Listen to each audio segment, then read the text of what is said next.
महाराज जी, आपके चरणों में कोटि कोटि प्रणाम। महाराज जी, लोगों की बातों का बुरा ना लगे और उनकी बातों पर ध्यान ना जाए, इसका कुछ उपाय है? लौकिक दृष्टि से अगर पागल आदमी हमको ईंट मारे गाली दे तो क्या लगेगा, अरे यार पागल आदमी। ये सब बातुल भूत विवश मतवारे, ते नहीं बोले बचन विचारे, तिनकर कहा सुने नहीं काना। एक भूत लग जाए तो आदमी पागल हो जाता है ना। ये पंचभूत लगे हुए पागल नहीं है। जो पंचभूत देहाभिमानी जीव काम क्रोध लोभ मोह मद मत्सर में पागल बना है, तो वो कुछ भी बोल सकता है, वो कुछ भी कह सकता है, वो कुछ भी कर सकता है।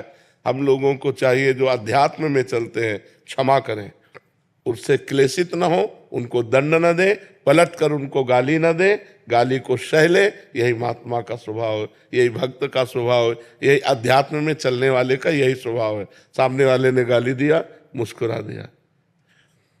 क्यों? क्योंकि उसके पास यही सामग्री है। इत्र लगाया होगा तो खुशबू देगा, और अगर शरीर में बदबू है तो बदबू देगा। तो उसकी जबान गंदी है, वो गंदी जबान दे रहा, हम नहीं ले रहे, खत्म क्या। अगर पागल आदमी बोले तो जलन होगी क्या?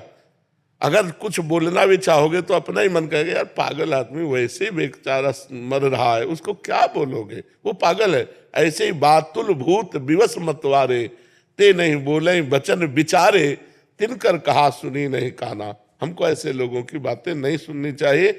अगर सुनाई भी दे तो पागल है ऐसा करके टाल दे। ये हुई व्यवहारिकी। अब आध्यात्मिकी बात, सब में परमात्मा बैठा हुआ है। वो हमको मजबूत करने के लिए प्रतिकूल परिस्थिति पैदा करके हमें को दृढ़ कर रहा है। जैसे शीशा है, एक कंकड़ मारो टूट जाएगा, और उसे गरम ठंडा गरम ठंडा गरम ठंडा करते करते बुलेट प्रूफ कर दिया जाता है। नहीं किया? गोली मारो तो नहीं टूटेगा। तो हमें ठाकुर जी बुलेट प्रूफ बना रहे हैं कि कोई बोली मारे तो अब टूटे ना। बोली मारे, कैसी भी बोली मारे, और हमारा हृदय दुखित ना हो तो हमारा हृदय बुलेट प्रूफ हो गया। ये प्रतिकूलता अनुकूलता प्रतिकूलता अनुकूलता सहते सहत सहत सहत बाढ़ है भगत गृह तन गुरु हित गार। ये बहुत बड़ा आनंद का विषय है अध्यात्म। अगर हृदय में आनंद आ गया तो सामने अपमान कर रहे हैं, मार रहे हैं, पीट रहे हैं, वो अपनी मस्ती में परमात्मा आनंद में डूबा हुआ जा रहा है, तब तो अध्यात्म मिला। वो एक गाली दिए तुम दो गाली दे दिए, वो एक थप्पड़ उठाए तुम दो घूंसा मार दिए, तो बराबर ही तो हो गया। फिर क्या हुआ? तो हम नाम जप करें, सत्संग सुने, भगवान से प्रार्थना करें कि हमको सहन शक्ति दे, हम दूसरे के द्वारा किए हुए प्रतिकूल व्यवहार को आनंद पूर्वक सह पाएं। सुमिता वर्मा जी, यशोदा नगर से। महाराज जी, आपके चरणों में कोटि कोटि प्रणाम। महाराज जी, ईश्वर प्रत्यक्षानुभूति एवं साक्षात्कार का विषय है, महाराज जी कथा एवं प्रवचन का नहीं है, इसका क्या तात्पर्य है? कौन कहता है? इतने 18 पुराण है, 4 वेद हैं, स्मृतियां हैं, शास्त्र हैं। अगर वो प्रवचन का विषय नहीं है तो प्रवचन होता क्यों है? अरे वो वाणी का भी विषय, वो वाणी से भी अतीत है, वो सबसे परे, वो सब में भरे है, वो सब रूपों में वो सबसे परे भी है। परमात्मा को ऐसे कैसे कह सकते हो कि वो ऐसा नहीं है? वो वाणी का विषय नहीं। तो जितने संत महात्मा गान करते हैं, भगवान श्री कृष्ण द्वैपायन व्यास देव जी ने 18 पुराण गान किए, 4 वेदों के द्वारा उनका गान किया, तो असत है क्या ये भी तो सत है ना। पर वो नेति नेति है, गान करते हुए भी वो कहते हैं नेति नेति, इसका पार नहीं पा जा सकता। असित गिरि समम स्यात् कज्जलम सिंधु पात्रे, सुरतर वरुशाखा लेखनी पत्र मूर्वी, लिखत यदि ग्रहीत्वा शारदा सर्वकालम, तदपि तो गुणानाम निष्पारम नयाति। हे ईश्वर, हे परमात्मा, हे भगवान, स्वयं सरस्वती जी समस्त वृक्षों को लेखनी बना ले, समुद्र को स्याही बना ले, और पर्वतों सहित पृथ्वी को कागज बना ले, और निरंतर लिखे, तो भी आपकी महिमा का पार नहीं पा सकते हैं। जो गाई जा रही है वो उन्हीं की महिमा है। इसी गायन और श्रवण से तो आप आए हो, इसी गायन और श्रवण से तो आपका कल्याण हो रहा है कि नहीं हो रहा? ये छोड़िए, ऐसे चलिए, ऐसा भजन कीजिए। तो असत होता तो तुम्हारा परिवर्तन कैसे होता? असत होता तो हम लोगों का मंगल कैसे हो जाता? असत होता तो आप दर्शन करने किसके आए हो? अगर वो वाणी का विषय नहीं है तो वाणी से जितने महात्माओं ने गान किया सब झूठा है क्या? क्यों? बोलो ना। वही वो है, मत्ता परतरम नान्यत किंचिदस्ति धनंजय।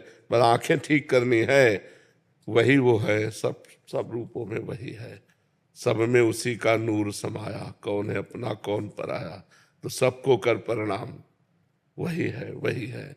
वासुदेवा सर्वमित समात्मा सुदुर्लभा, वो दृष्टि का विषय ना होते हुए भी वो दृष्टि का विषय है, वो वाणी का विषय ना होते हुए भी वो वाणी का विषय है। राम अतर्क बुद्धि मन वाणी, मन बुद्धि से परे होने पर भी वो मन बुद्धि में अनुभव में आता है। यही तो समझना, याद हास्य रघुनाथ कर, बेग न जाने कोई, जो जाने रघुपति कृपा, तो सपने मोह न हो। समझ पा रहे हो आप? थोड़ा सा कम समझ पा। क्या समझना चाहते हो, बोलो। तुम कौन हो, उत्तर दो। जब अपने को नहीं जानते तो क्या समझ पाओगे उस परमात्मा तत्व को? भाई समझ के लिए कुछ पावर चाहिए। आप में क्या पावर है इस समय समझने का? जो कह रहे हो कम समझ पा रहे हैं, तो आप में पावर क्या है समझने का? बुद्धि की पवित्रता किस ऊंचाई पर जो है साधु की बात को समझने की? मसाला भी तो चाहिए, हमारे अंदर वो सामग्री भी तो चाहिए समझने के लिए। वो अतर्क होते हुए भी दृष्टिगोचर है, वो अनिर्वचनीय होते हुए भी उसका वचन होता है, उसका वर्णन होता है। ये 18 पुराण, ये वेद, ये शास्त्र, महात्मा जो गान कर रहे हैं, ये उसी सत्य स्वरूप परमात्मा का ही गान कर रहे हैं, पर वो अनंत महिमाशाली है। जैसे समुद्र में आप डुबकी लगाओ तो आप था नहीं पा सकते, पर समुद्र में डुबकी लगाई जा सकती है, और समुद्र को नापा नहीं जा सकता कि हम इतने लीटर समुद्र है। तो एक प्रकृति की रची हुई रचना भगवान की, जल, उसको नहीं नापा जा सकता, तो जिसने इस प्रकृति को बनाया उस परमात्मा को कैसे नापा जा सकता है? ये छोटी सी वाणी के द्वारा उसको संपूर्ण वर्णन कैसे किया जा सकता है? पर संपूर्ण वर्णन होता है, अगर ना होता तो अनुभव ही नहीं होता शिष्य जनों को, क्योंकि गुरु वाणी से ही तो वर्णन करता है, तो शिष्यों को अनुभव हो जाता है कि नहीं हो जाता?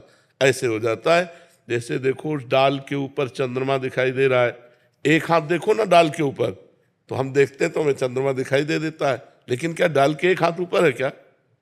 हजारों लाखों करोड़ों हाथ ऊपर है, पर हमें दिखाई दे देता है ना। ऐसे ही हम परमात्मा का वर्णन करते हैं और वो हमारे अनुभव में आ जाता है। सुनते सुनते रोमांच हो गया, रोना आ गया, और उनकी मधुर मूर्ति हमारे मानस पटल पे छा गई, हो गया भगवत साक्षात्कार हो गया।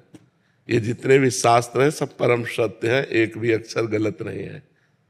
अब समझ में आ रहा है कुछ कुछ? प्रतीक नेहरा जी मेरठ से। राधे राधे महाराज जी, आपके चरणों में दंडवत प्रणाम। महाराज जी, जैसे कि आप बताते हैं कि मन के 2 विभाग होते हैं, अच्छा और बुरा, परंतु मुझ नीच से संतों का मानसिक अपराध बनता है और तत्काल मन संतों के चरणों का भी स्मरण करता है। गुरुदेव, बहुत विचलित हो जाता हूँ, डर लगता है कहीं मानसिक अपराध क्रिया में ना बदल जाए। महाराज जी, ऐसे में क्या करना? ये बात है, तो हम क्या संतों के प्रति अपराध करते हैं? महाराज जी भौतिक दृष्टि लगाते हैं। नहीं तो आपको भगवान ने सेवा दी है क्या कि आप संतों की परीक्षा लीजिए? तो अपने को बचना चाहिए। पर्वत में मस्तक मारने से पर्वत का कुछ नहीं बिगड़ता, अपना ही खोपड़ी फूट जाती है। ये संत अडिग भगवान के जन है। अच्छा, 3 गुणों का खेल चल रहा है, सतोगुण, रजोगुण, तमोगुण। अब कोई सात्विक प्रवृत्ति का है तो आपको अच्छा लगेगा, कोई राजसिक प्रवृत्ति का है, कोई तमोगुण प्रवृत्ति का है, लेकिन सब भगवान के जन है।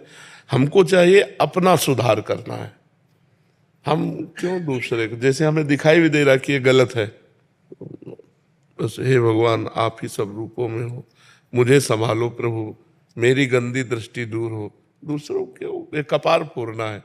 पर निंदा के किए ते आवत नहीं कछु हाथ, मूर्ख पर्वत पाप को ले चल अपने साथ। ये मूर्खता है कि हम दूसरे की निंदा, दूसरे का दोष दर्शन करके अपने पाप बढ़ाएं और अपने को दुर्गति में ले जाएं।